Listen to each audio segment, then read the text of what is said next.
Saint-Germain, also known as Jubian Watchner, is always Arsenal.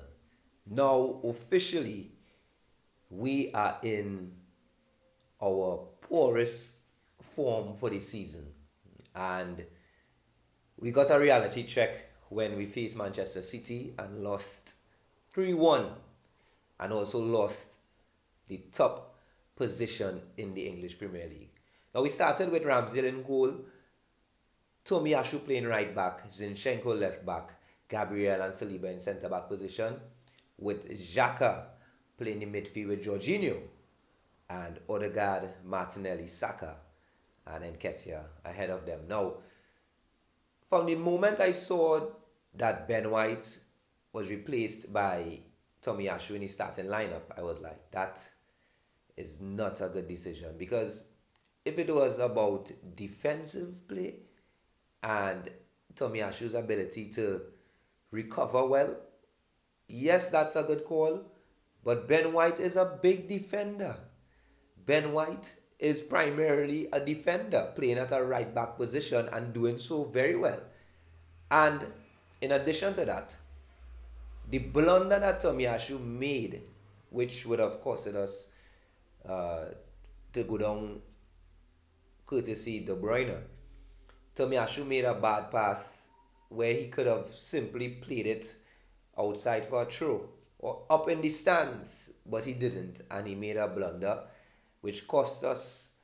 I would say cost us the game because prior to that, we were in the battle. We were in the battle, and that dampened our hopes. However, Saka stood to the occasion, courtesy a penalty, and perfectly slotted home to level the score. What I didn't mention is the fact that Eddie Nketiah missed a golden opportunity prior to Tomiyasu's mistake, which also added to our loss, I must say, because I think if Eddie scored that goal, we would have continued. And the game would have been opened and we would have exploited City's defense. But it didn't work out like that. And there's so much of if, buts, maybes. But the reality is we lost the game 3-1. Of course, when they scored the third goal, that was it. We still had a chance, haven't gone down 2-1. But that was it after the third goal. And of course, City is now on top of the league. In terms of recovery, I don't think that it would be easy. As a matter of fact, it wouldn't be easy to recover mentally and physically after that game.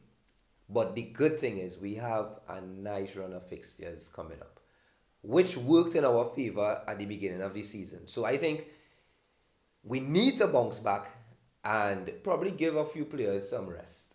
I know persons are calling for Martinelli to rest and so on. Yes, we can probably give Martinelli a rest right now. I for one was defending him, but he probably needs to just get a break and probably come on as a substitute. Partey cost us. I don't know why Partey. Well, he had been doing good this season, and all of a sudden he got a little injury, and that cost us as well. And I think Partey out of the equation, Ben White will, of course, he would return, but we probably need to just shuffle a little bit and allow for a breath of fresh air coming off of this poor run. And hopefully Jesus can come back soon. We all know that Eddie contributed whilst he wasn't there. But in big game moments like that game against Manchester City, we require big performances. And let's be real, Jesus wasn't scoring a lot of goals when he was playing, but his involvement outside of just finishing in the final third, his involvement contributes a lot. And sometimes we need that little dynamics when playing against big teams like Manchester City, who I felt like we had Manchester City where we wanted them. They were wasting time in the first half. They were playing like if in local parlance, they were bummy playing against us. They were afraid of our attacking players. And unfortunately, we didn't capitalize. We had a few chances where we definitely needed to convert. And of course, the mistakes in the back. that cannot happen at this level. So that it really was a reality check, and the battle is still on. We still have a game in hand, and City also have to win all their games as well. So the battle is on. It's good for the neutrals, but for us, the Arsenal fans, we need to rally behind our players, and clearly we have the talent. Clearly, we did it for so many games in this season, so we can continue once we get out of this slump, which I feel against Manchester City was the last. So now going forward against Aston Villa, they will be the first to receive the wrath from Arsenal because watch now, is always Arsenal.